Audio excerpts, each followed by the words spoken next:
Hey guys, so I look extremely ugly today, but if we could just ignore that, that'd be so good for me. So fun, so fresh. Anyway, so someone commented and asked me to share my favorite Stephen King books, and a couple people liked the comments, so thought that was a pretty good video idea. And by no means have I read all of Stephen King's books. He has so many, but he is like my favorite author, so I do enjoy the books that I have read, but I've probably only read like 10, so definitely not a lot. Oops. His books are thick. I don't know what you want me to do. But yeah, I picked out 3 because I felt like 5 would be like unfair since I've only read like 10. It's not fair. So I'm just showing you my top 3 favorite Stephen King books, and these are just the best in my opinion, my favorite ones that I've read. Also not on my list, but if you were wondering, the first Stephen King book I ever read was Under the Dome, and loved it the most. It's a thick book, but like it was so good, and like from that moment I was like, I need to read every Stephen King book. And for a while I was reading like 1 Stephen King book a month, but I haven't been reading, so haven't done that. Maybe since I'm on winter break right now, I will do that. Also, I know I have been slacking on vlogmas. Like I definitely missed so many days, and I am so sorry. I don't know if anyone actually cares, but I will try harder. I will do better. Anyways, I'm gonna show you from like number 3 to number 1. They are ranked because like, yes, they just are. So starting at number 3 is The Shining. So this is a pretty basic one. I mean, if you've heard of Stephen King, like, you've definitely heard of this book. Maybe you've read it. I don't know. I only read this one like kind of recently, I feel like, and I saw the movie before I did read the book. I already had like an idea of what the book was about, but when I did read the book, like I realized the book and the movie are so much different, and I do know that Stephen King hates the movie because, okay, I forget his name, but the main character, I think it might be Jack? Okay, yeah, so Jack, the main character, in the movie is like portrayed as like this alcoholic who like hates his family, and it's just like portrayed as like a bad person, and like you don't really like him in the movie. But in the book, like I loved him, I sympathized for him. You know, he's a good person. He doesn't want to be a bad person. But if you don't know what this book is about, basically it's about Jack. He's a writer, and he's going to the Overlook Hotel to go like take care of it in the winter time. And it's like a haunted place, and crazy shit goes down, and he's there with his wife and his kid Danny, and yeah, shit just happens. And it's really cool. I think it was Misery, they mentioned the Overlook Hotel, and like I love how Stephen King does that. He does like little references to like different books, and it's sick. Huge fan. But yeah, for some people this is like their favorite Stephen King book, their first one they've ever read. Not for me, but I did really enjoy it. I loved Jack in this book, and like in the end I was crying because like it's sad, and it's a different ending than the movie. The ending in the book is so much better, and like they really should have done that in the movie. I don't know why they didn't, but I still do like the movie. It's really beautiful, really pretty, nice scenic shot. Yeah, like it's a good book. I definitely recommend you read it if you've watched the movie, and I think this is a good like Stephen King book to start with because it's not that thick. Like a lot of his books are big. They're big. I liked it a lot. That's why it's my 3rd fave. Who knows, like my list could change. I could read another Stephen King book soon, and like I could like it better than any other one. Who knows? Life is crazy. So next at number 2, this one's a thickie. That is Sleeping Beauties by Stephen King and Owen King. So this is co-written by him and his son. Sick. This is a newer one. So I know a lot of people probably don't like it as much. I don't know.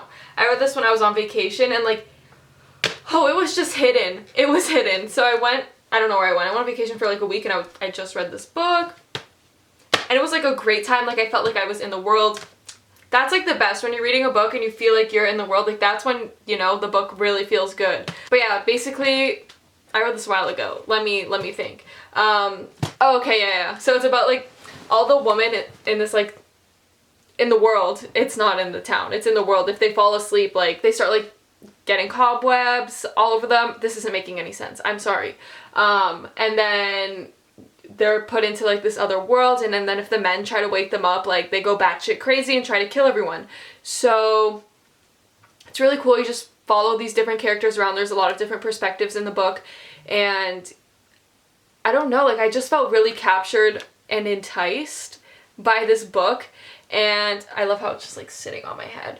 But I honestly loved it a lot. Like I want to read another Stephen King book like this. Like if you know any other Stephen King books like this, would love to read it. Like I love his books where like you're put into like an apocalyptic, is that a real word? I don't know, world. Yeah, I like it when you're like put into an apocalyptic world where shit just goes down, you know? I don't really know what else to say about this. I don't know like the exact like specifics of like what happened in the book. That I did read it a while ago, but it's a really good read. I definitely recommend you read it if you haven't. And I know this probably isn't high up on like people's like want to read for like Stephen King books, but like it is one of my favorites and I loved it.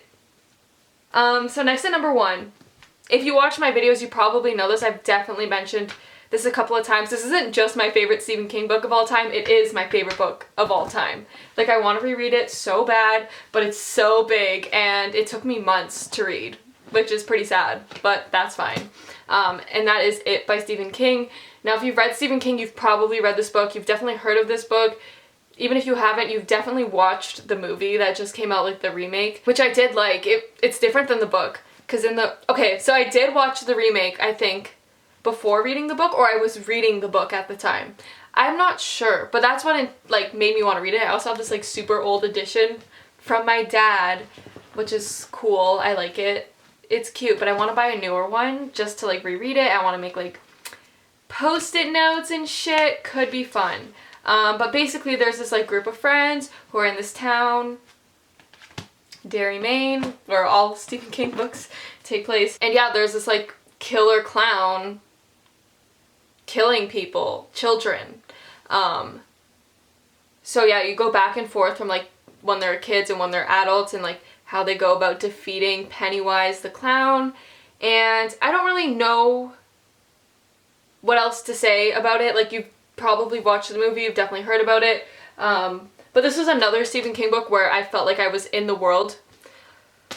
So good. And then like, cause it was so long, like over 1,000 pages, the font is mini, and I was reading it for so long, and I switched with the audiobook to like reading the physical edition for a while too, because I was like, I'm never finishing this book. But like, since it took me so long to read, by the time I was done, I was so sad about finishing the book, because like I felt like I grew up with these characters in a way, and like it was so cute. Me calling It by Stephen King so cute. But yeah, like I just fell in love with them. I felt like they were all my friends. Like I just loved them a lot, okay? But yeah, I definitely recommend you read this book. It is big. Maybe read the audio or listen to the audiobook. Like could be fun, could be fresh, I don't know. But yeah, those were like my favorite Stephen King books that I've ever read. I, once again, haven't read a lot by all means. Like no, not at all. But he is my favorite author. I just love the way he like writes. It's so good. To me, he is a great author. And actually, like, for a while, he was, like, the only, like, horror author I read, but this year I started to, like, branch out a bit and read more horror books, which is really fun and fresh. I feel like Stephen King books aren't ever scary. I don't know if they scare people. They do not scare me by any means at all, but I think they're thrilling and they're fun to read. But yeah, that was basically it for today's day vlogmas. Those are my 3 favorite Stephen King books. Let me know if you've read Stephen King books, like which ones are your favorites and like which ones you'd want me to read. I think I've read Gerald's Game, Cell, Misery, Under the Dome, Wendy's Button Box. Not really sure what else. I'm reading Carrie right now. I've been reading it for the longest time. But yes, besides those ones, let me know which ones you think I should read. I own a lot that I just haven't read yet, so maybe I'll get to that. Maybe I'll read a bit today. Expand my brain, open my third eye. Could be fun. But yeah, I hope you enjoyed today's day of vlogmas. It was different. Fun and different. Yeah, I love talking about books. I will, at the end of the year, talk about what my favorite books were that I read this year, like later on, because the month is still going. I could read. Who knows? I could read more. But yeah, love you guys a lot. I hope you have a wonderful day. Remember to smile, and I'll see you tomorrow for another day of vlogmas. Bye, guys.